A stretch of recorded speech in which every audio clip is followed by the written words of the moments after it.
We have major issues across the power grid across the United States and over in Europe. All these green policies have gotten us to the point where we now are wondering whether or not we're going to have a cold, dark winter, both in the United States and in Europe. We got natural gas storage at record lows over in Europe for this time of year. We said that that was going to be a problem as they shut off all imports of natural gas from Russia. That is now starting to take a blow because they've not been able to stockpile enough natural gas over the summer.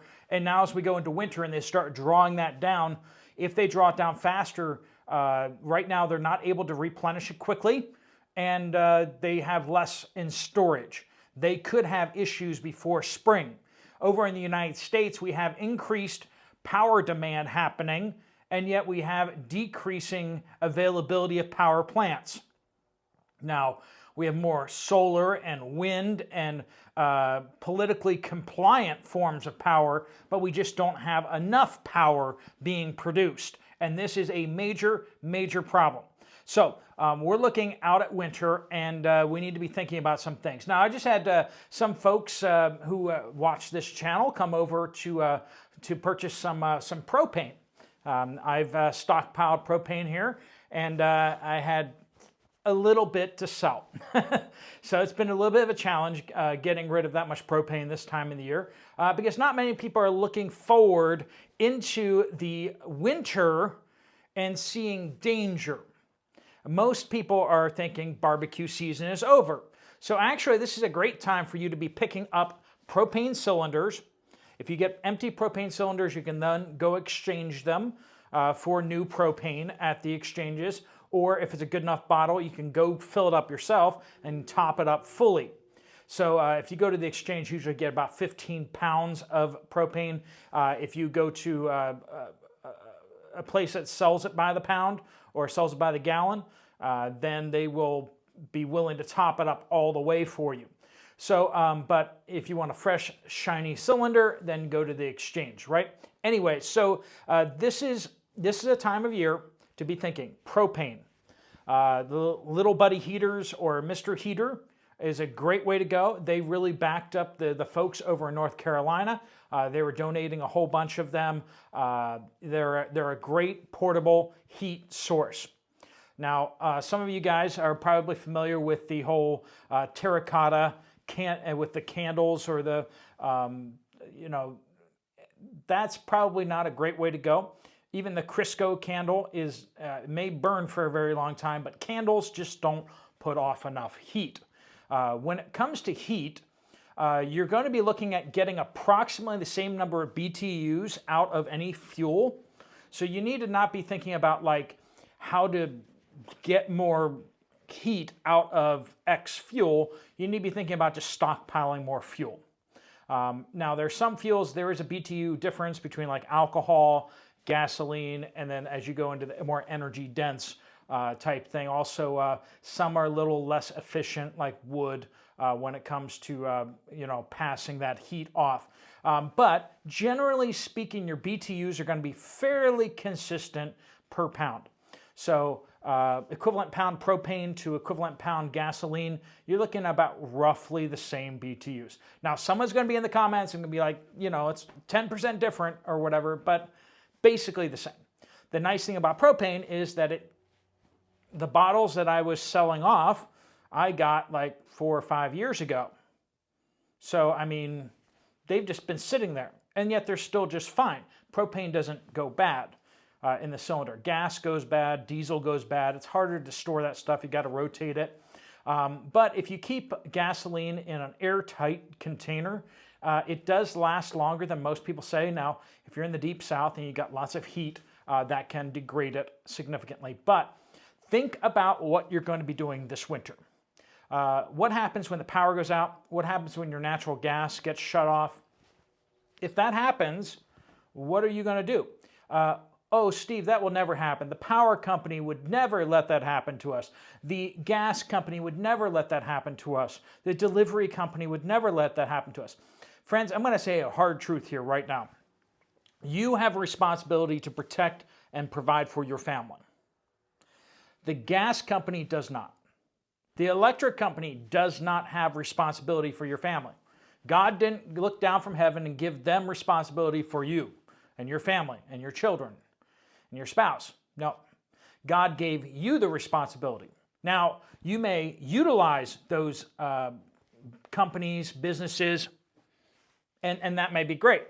But you should probably have backup plans because they may fail you. As soon as the day that it becomes unprofitable to sell you food, Walmart will drop you like a hot potato. They will. The day that it becomes unprofitable, they will stop selling food. They're only doing it to make money. And you know what? That's not a bad thing. They do fantastic. They deliver and distribute amazing amounts of stuff. We may not always like all the stuff that they serve, but you can't question the fact that they're highly efficient at doing it. They have one of the most amazing distribution networks in the world. Same thing with Amazon. Amazing, almost miraculous distribution network. But they're doing it for $1, okay? They're doing it for X number of dollars. And if they don't get their dollars, they're going to stop doing it. And one of the things that people don't understand about hyperinflation is, do you know who suffers the most in hyperinflation? The distributors. They go over here and they buy stuff. It's just the difference of time between buying and selling, and they get stuck holding a lot of cash. And that cash rapidly, you give them cash, they got to take that cash over to the distributor and spend that cash. And the time that goes in between those, usually they have a very low margin as it is, they get slammed. And so you see that in hyperinflation, these companies are just going to not see the profit in doing it. Or if they do it, they're going to do it in such a way that you're going to get stuck way worse. So if they're going to get stuck, they're going to double stick you in order to still provide you the service. So they're going to make you take all the risk. So in hyperinflation scenarios, we may see companies come crashing down or just shut down operations. We may see them stop delivering their goods. They may not want your cash. They may be like, hey, you know, we got all this propane sitting here. This is worth more money tomorrow than your cash is going to be worth tomorrow. So we don't want your cash today. I ran into this when I was in Central Asia. They have a very exciting customer service mentality. You walk into the store and they look at you. And then they go back to kind of playing the game that they were playing on their phone. You're not allowed to touch the merchandise because the merchandise is behind the counter, like up on the wall. If you want something or if you want to look at something, you got to get the person's attention, ask them to look at this thing. They bring it over to you, you look at it, and if you put it back, you do that a couple times, they're going to get really annoyed with you. In fact, they're already annoyed at you that you're in the store. And heaven forbid you try to buy all of a certain item. They really don't like that. When I found something really exciting, I was like, wow, they actually have this in stock. I'm excited to see this. I'm going to buy all of them because, one, I want all of them. Plus, I want to send a capitalistic signal to them to buy more. Next time, instead of 10, they should get 20. No. What they learn from that is to not carry that. And it's upside down. It doesn't make sense that shopkeepers don't want you to buy stuff. But if you think about a hyperinflationary situation, it makes complete sense. Because what these people would do is that they'd make money working in Russia or working somewhere else. They come back with a bunch of money. Well, their money's going to lose value, so they don't want to have the money. So what they do is they go to a capital or a major city and they buy a truckload of groceries, shelf-stable groceries. And they drive the truckload up to their village or whatever, and they set up their shop and they pack the walls with all their stuff. Their stuff is protecting them from inflation. And then what happens is as they slowly sell the stuff, they acquire money and they get enough money to kind of pay all their bills and do that kind of thing, right? It's like they're getting interest on their deposit. If you come in and buy too much stuff, it messes it up. They don't want to get a partial truckload of stuff. Where are they going to get that from? I mean, it's expensive getting a whole truck, and they don't want to do that. And if you wipe out something, then that messes up their system. So what happens when American retailers start behaving more like that? No, you can only buy 2. Why? Is there a limit? No, just you don't need more than 2. And it inconveniences us as the seller, so we're not going to let you buy more than 2. You see how that could happen very quickly, and with increasing systems. Back during the cough, they weren't able to enforce this very well. You'd buy 2, and then you'd go out to the parking lot, turn around, come back, and buy 2 more, right? And what could they really say? What could they really do? They just like, it's a new customer, 2 more, right? But now they got your ID, they got your facial recognition happening on a lot of these things. They're tracking you everywhere in the store. They know that you already bought 2, and they're not going to let you buy 2 more. And they're going to start seeing more and more, oh, you belong to XYZ family, and your spouse just bought 2, so you can't buy anymore. You seeing where this is headed? Hyperinflation, digital currency, all of your transactions are going to be listed, limited, and supervised by Mama Artificial Intelligence, Mama AI. That's what I say. That's one of the nanny state is coming, and it's going to get really, really bad. You won't like where this is headed because they're going to be doing it for your own good. All right, friends, that's kind of the updates on that. Be thinking about what you're going to do this winter. Be thinking about what you're going to do as we go into hyperinflation. Hyperinflation just means, of course, the dollar loses its value rapidly, super rapidly, as the countries around the world are dumping the dollars and switching to gold. As countries around the world are switching from dollars to euros. Some countries are switching from dollars over to Bitcoin. Some countries are switching from dollars to other currencies. But one thing is for sure is that these countries are ditching dollars and U.S. treasuries. And U.S. treasuries are basically dollars. So what are you going to do as things move forward? How are you going to protect yourself, your investments, what little money you got squirreled away? If you hide under the mattress, 1, AI will know where that is, and 2, it's going to just be losing value so rapidly. And when the lights go out this winter, heaven forbid, but they've almost gone out in the last couple winters and had some sporadic outages, but the power grid is moving more towards the direction of all these solar panels and windmills opening up, and they're shutting down all these major power plants. Over the summer even, President Trump actually issued emergency orders to stop the shutdown temporarily for a few weeks of some power plants.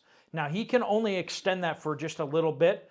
He was able to extend it through the summer, but those power plants are now shut down.